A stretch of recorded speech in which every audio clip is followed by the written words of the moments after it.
көрдің осы Израильден келген еврей журналист бір футболканы алып тура келіп отырды, бір әңгіме бастады.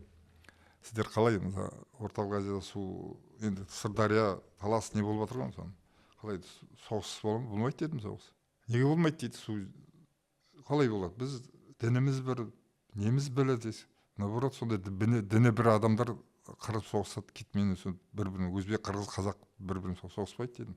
Біз Алла тағала берген, бөліп ішуіміз керек суды. Бүкіл әлемде бұндай мысалдар көп. Әрине қиын. Ал ана жерде мен қазір болады десе бітті, ол бүкіл әлемге шығарайын деп тұр жаңағы. Көрдіңіз, бұл сол себептен су дипломатиясы деген жаңағы сіздің жаңағы несіне қылса, сіздің өте нәзік дүние.